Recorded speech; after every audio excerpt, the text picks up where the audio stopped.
Hello again from my front porch. I have the light on because it's 7 a.m. Well, coming up on 7 a.m., about a quarter till, which is awfully early. It's so early that the sun hasn't even woke up yet.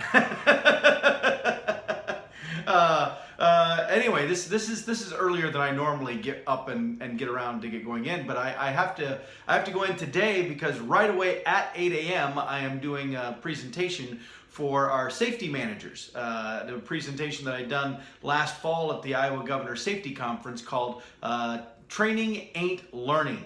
and the whole premise of it is about spending all of your time doing training when in fact what you really want is for the people to learn something, and that just training them isn't enough. The perception things are really important. I'm learning that increasingly more so.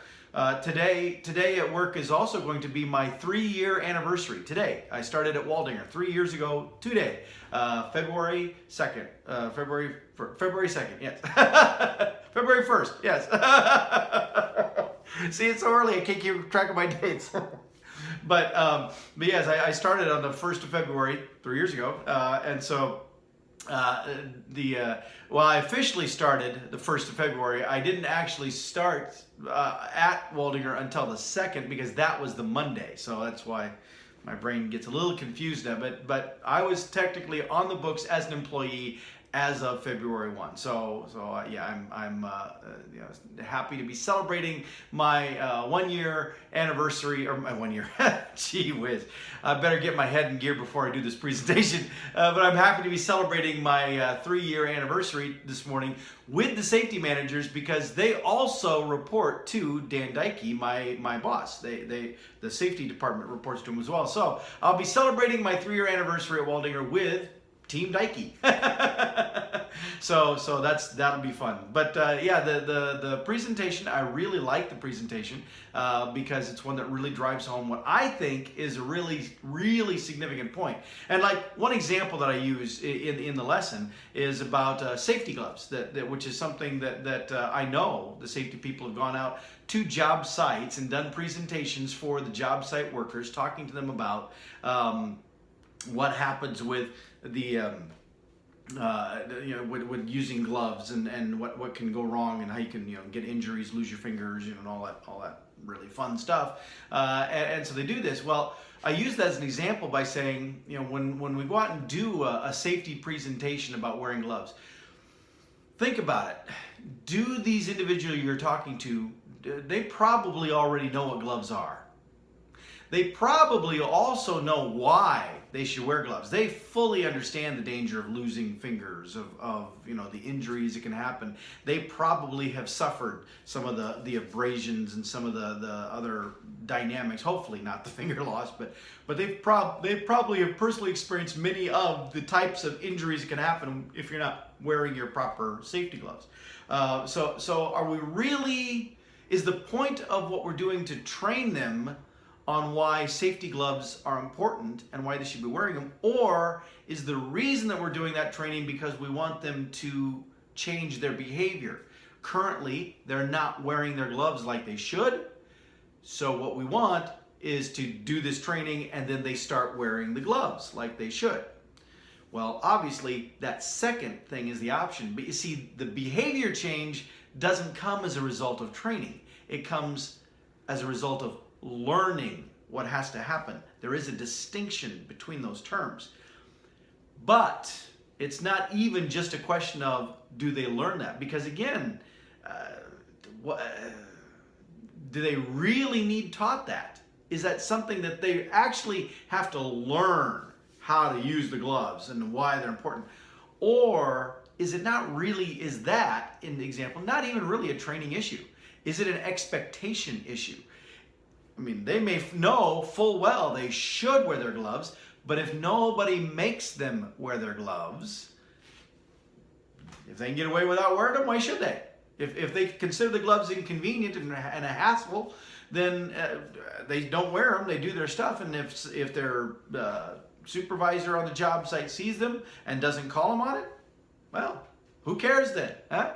Because the safety person doesn't have any authority to be able to enforce anything like that. They're just going out and saying it'd be a really nice idea if you'd wear your glove. So you see, so my point about the whole thing is that the purpose of doing that kind of instruction ought to be because you want to see a behavior change. You want to see the individual do something different. Instead of doing what they were doing, you want them to now do this thing now, which is a behavior change. And that doesn't happen just because you train them on something. Training on something instills knowledge. You understand the details, the basics, the pieces. Your brain can process that. But when you learn something, that's when you actually can use it to do something different over here. But again, in the case of the gloves, it may not even be a training or learning issue at all. It may just be that they got to be held accountable to wear the gloves. That could be the fix right there for that thing. So that's the challenge that I give in this presentation, because there is a perception that, well, we trained them, check. Someone went out and talked about it, check, check, check, check. We did it, and so we're good. No, you're not good if nothing changed. In fact, if you do a lot of training and nothing changes as a result of the training, I seriously question what the point of the training was in the first place. Now, sometimes we just got to do a brain dump. Sometimes there's just information that needs passed on. Sometimes there's just some new update that you need to make awareness of, those kind of things. There's not really a behavior change necessary. That's fine. Train till you're blue in the face. But really, at that point, all you're doing is a show and tell kind of thing. You're just, doing a stand-up. Hey, here's the stuff. Here's the pieces. Do with them as you wish. And for that, that's perfectly fine. Do your training. But if you actually want them to do something with it, then you got to think, what do they need to learn? What do I need them to do differently? And how are we going to make sure they actually do it differently? That's a very important, relevant part of the question. So anyway, I'm off to work to go do that. I'm very excited about that. I love my job. I love the opportunities that I get to do. And, the year ahead looks like it's just going to be yet another wonderful opportunity. And it's so fantastic that Waldinger is so supportive of my book and the other things involved with that. They're supportive of my being involved with the Central Iowa Workforce Development Board. They're fantastic. My experience there has been incredible, and I wholly recommend it as a wonder. I tell people, I've worked in enough bad job situations that I know when I have it real good, and I have it real good where I'm at. So I gotta head off and do that. I was thinking there were some other perception things that lately in the last couple of days here that I've seen online as well with Facebook. They're a little more politically oriented. So on one hand, I'd like to discuss them because I think they further carry that point. But on the other hand, I keep saying I don't want these to become political, and so I was like, I want to be careful about discussing that. But the only thing that I will mention in that vein is I did post a question out on Facebook asking how many people had had a change of opinion after watching President Trump's first State of the Union address. And there were several really honest people who commented, but I think only a couple of them may have said something like, well, I wasn't really expecting much, but he surprised me because it actually was better than I thought it was going to be. Okay, I don't know if that really is a change of opinion, but at least it's maybe a slight adjustment to the opinion. But for the most part, what I got was a lot of, I love him even more than I loved him before, or he's a bald-faced liar, he made a great speech, but I doubt that any of it's going to come true. So for the most part, the answer is no. Opinion was not changed because, and that's again, it's political, and I'm not wanting to make these political, but it's a really great example of how our perceptions affect our reality. Because if you went into watching that State of the Union speech thinking that President Trump is fantastic, then you had a very positive, you cheered, yay, good job. But if you went into that State of the Union speech thinking Trump is the worst president ever, can't wait till we get him out of office, yada, yada, yada, then you had your level of cynicism was, you know, up to here, and you wouldn't have mattered what he said.